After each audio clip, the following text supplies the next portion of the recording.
मुंबई के बायकला पुलिस थाने में इस वक्त फयाज प्रेमजी नाम का शख्स हवालात में बंद है, लेकिन उस पर आरोप जो है वो बेहद संगीन है।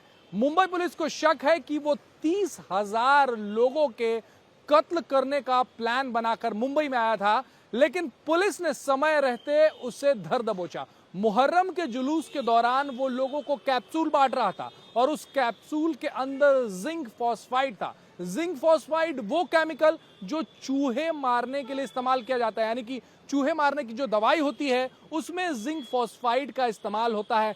50 किलो जिंक फॉस्फाइड इस शख्स ने ऑर्डर किया था और 30,000 कैप्सूल्स ऑर्डर किए थे और उनमें उन कैप्सूल्स में ये जिंक फॉस्फाइड भर रहा था, लेकिन करीब 15,000 कैप्सूल्स में ये भर पाया और उसके बाद मुहर्रम के जुलूस में पहुंच गया। मुहर्रम के जुलूस में लोगों को बांटने लगा, कुछ लोगों को इसने बांटा भी, लेकिन समय रहते पुलिस की नजर इस पर पड़ी और पुलिस जब इसे पुलिस थाने लेकर आई और जब दरियाफ्त की, जब जांच की, तो पता चला कि इसका मोटिव, इसकी मंशा जो है वो लोगों को नुकसान पहुंचाने की थी। अब पुलिस इसमें टेरर एंगल के लिहाज से भी जांच कर रही है, साबोटाज एंगल के भी लिहाज से जांच कर रही है और मास कैजुअलिटी एंगल के लिहाज से भी जांच कर रही है कि आखिर ये शख्स क्यों इस तरह की हरकत करने पर आमादा था।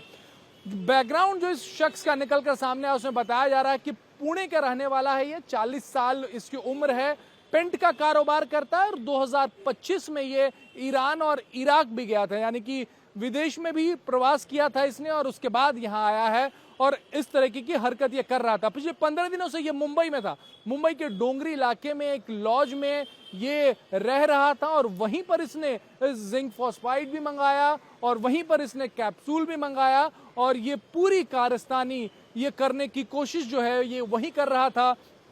मुहर्रम में कुछ लोगों को इसने कैप्सूल ये कहकर दिया कि ये दर्द निवारक कैप्सूल है, ये पेन किलर है, आप इसे लेंगे तो आपको अगर कोई दर्द है तो उससे छुटकारा मिलेगा। कुछ लोगों ने लिया, उनकी तबीयत भी खराब हुई है, पुलिस उनका भी स्टेटमेंट ले रही है। फयाज प्रेमजी पुणे के विमान नगर का रहने वाला है। पुलिस को शक है कि कहीं ये कोई लोन उल्फ अटैक जैसा मामला तो नहीं है। पुलिस को शक है कि कहीं इसके पीछे कोई बड़ा अंतर्राष्ट्रीय आतंकवादी संगठन तो नहीं है। इन सब एंगल से पुलिस जांच कर रही है कि ये शख्स अकेला था या कोई और भी इसके साथ उस जुलूस में ही मौजूद था। मुंबई पुलिस ने फयाज प्रेमजी नाम के एक शख्स को गिरफ्तार किया है और जांच में निकलकर सामने आ रहा है कि ये शख्स बड़ा हमला करने के फिराक में था। तकरीबन 30,000 से ज्यादा लोगों को बीमार करना या फिर उन्हें मारने के फिराक में था। क्या कुछ मुंबई पुलिस की जांच में निकलकर सामने आया है और ये पूरा मामला है क्या, बात करने के लिए हमारे पास इस वक्त मुंबई पुलिस के डीसीपी जयंत मीना साहब हैं। सर, ये क्या मामला है? बताया जा रहा है कि 30,000 लोगों की हत्या करने की मंशा थी इस फयाज प्रेमजी की। कल रात को बायकला पुलिस स्टेशन के जुरिस्डिक्शन में मुहर्रम का प्रोसेशन चल रहा था। उसी दरमियान मुंबई पुलिस के टीम को एक संशयित व्यक्ति मिला जो कि कैप्सूल बांट रहा था। तो संशय आने के बाद उससे पूछताछ की गई तो उसके पास कोई परमिशन नहीं थी और बहुत सस्पिशियस वो लग रहा था करके पुलिस ने उसके पास जितनी भी कैप्सूल का स्टॉक था वो सब जब्त कर लिया और साथ ही में उसकी पर्सनल डिटेल्स जैसे कि पासपोर्ट नंबर, आधार कार्ड, उसके फ़ोन नंबर, वो सभी रजिस्टर कर लिए और उसको उस परिसर से निकाल दिया गया। चंद घंटों के बाद पुलिस को एक एमएलसी प्राप्त हुई जिसके अंदर सलमान सैयद नाम के एक आदमी ने शिकायत की कि उसके पेट में दर्द है, उसको वॉमिट हो रहा है और उसने बताया कि उसने इस प्रोसेशन में कुछ लोग कैप्सूल बांट रहे थे, उनसे कैप्सूल लेके खाई थी। इमीडिएटली इस चीज़ को लिंक करने के बाद एक टीम रवाना हुई और ये जो आरोपी है फयाज प्रेमजी, इसको डोंगरी के एरिया से पिकअप किया गया और इसको इंट्रोगेट किया। तो इंट्रोगेशन के बाद इसने ये कबूल किया कि इसने इस पर्टिकुलर प्रोसेशन को टारगेट करने के लिए पिछले 15 दिनों से तैयारी की और इसने इस साजिश के तहत 50 किलो जिंक फॉस्फाइड नाम का जो डेंजरस और पॉइजनस केमिकल है वो इसने मंगवाया और इसने स्टॉक किया और इसने 30,000 एम्प्टी कैप्सूल्स ऑर्डर की ऑनलाइन और फिर इसने उन कैप्सूल्स में जिंक फॉस्फाइड को भरा और ऐसे एक कैप्सूल का स्टॉक तैयार किया, और इस बहाने से कि ये एक पेन किलर मेडिसिन है, वो प्रोसेशन में लोगों को बांटने लगा और कुछ लोगों ने उसको लिया और कंज्यूम किया और कुछ लोगों की तबीयत खराब हुई है। अभी सर जांच में क्या निकल कर सामने आया है? ये क्या यही मुंबई का रहने वाला है या कहीं बाहर से आया है, कहीं विदेश यात्रा पे भी था? ये अभी प्राथमिक जांच जो है उसमें क्या क्या निकल कर सामने आया है? ये रहने वाला पुणे का है और ये मुंबई में पिछले 15 दिनों से एक होटल में और एक लॉज में रह रहा है, और अभी तक जो तपास हुई है उसमें ये सामने आया है कि ये 2025 में ईरान और इराक, ये 2 देशों में जाके आया है। शुरुआती पूछताछ में क्या बताया सर? करना क्या चाह रहा था? क्या लोगों को मारना चाह रहा था ये?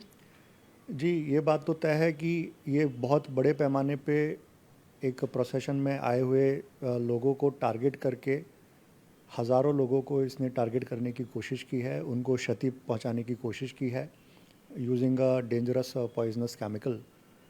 बट इसका एक्चुअल मोटिव क्या है, इसकी इंस्पिरेशन क्या है, वो अभी तक क्लियर नहीं है और ये पार्ट ऑफ द इन्वेस्टिगेशन है। जिंक फॉस्फाइड के बारे में हमारे दर्शकों को बताया, अगर ये पूरे कैप्सूल बांटने में सफल हो जाता कितना बड़ा नुकसान होता और इससे क्या क्या नुकसान होते हैं? हाँ, जिंक फॉस्फाइड एक बेसिकली रोडेंट्स को मारने की एक केमिकल है, और उससे ये जो सिम्टम्स होते हैं, वॉमिटिंग होना, पेट दर्द होना, नौजिया होना, और इवन इससे मृत्यु भी हो सकती है। तो मैं यही बताना चाहूँगा कि मुंबई पुलिस की अलर्टनेस और मेहनत की वजह से और बहुत ही अच्छे डिटेक्शन की वजह से एक बहुत बड़ा हादसा टल गया है। ये यहाँ पे मुंबई आया, मुंबई में ही एक ये हरकत करने की कोशिश कर रहा था, रहने वाला पुणे का है। इसके बैकग्राउंड के बारे में कुछ पता चल पाया सर कि मुंबई में ही आके ये टारगेट कर रहा, और निजी जीवन में करता क्या है ये? निजी जीवन में इसका खुद का बिजनेस है, ये पेंट का बिजनेस करता है और इसकी उम्र तकरीबन 40 साल है, और ये बाय एजुकेशन BBA किया है इसने।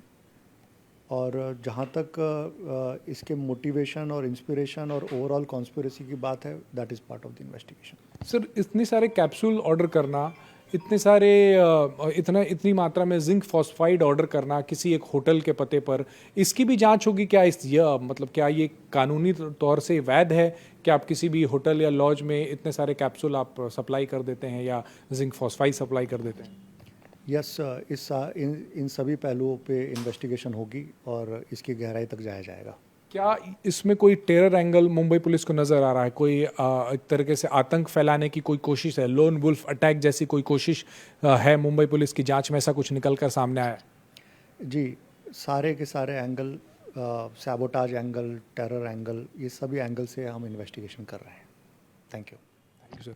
तो मुंबई पुलिस के DCP हैं जयंत मीना, और इनकी ही टीम ने इस ऑपरेशन को अंजाम दिया है, क्योंकि ये शख्स जो पकड़ा गया है वो मुहर्रम के जुलूस में लोगों के साथ घुल मिल गया था और उन्हें कैप्सूल बांट रहा था, ये कह के कि ये पेन किलर है, अगर आप चलने से या किसी और वजह से आपको दर्द है तो उससे ये निकलेगा, और कुछ लोगों ने लिया भी। लेकिन मुंबई पुलिस के लोगों की नज़र पड़ी, साथ ही एक शख्स भी इस गोली को लेने के, इस कैप्सूल को लेने के बाद बीमार हुआ। उसके बाद मुंबई पुलिस ने जब्त किया है, अब आगे की जांच की जा रही है। सबोटाज एंगल था, टेरर एंगल था, इन सब की भी जांच की जा रही, क्योंकि ये शख्स जो है वो ईरान और इराक में रह के आया है। 50 किलो जिंक फॉस्फाइड, 30,000 कैप्सूल्स, उसमें से तकरीबन 50,000 इसने उस कैप्सूल में जिंक फॉस्फाइड भर भी दिया था। तो इन सारे पहलुओं की जांच हो रही है कि आखिर किसके कहने पे आया था और क्या ये अकेला है या इसके साथ और भी लोग शामिल हैं इस पूरे षड्यंत्र में। ये शख्स जो है वो अकेले इस पूरे घटनाक्रम को अंजाम देने के फिराक में था या कोई और भी इसके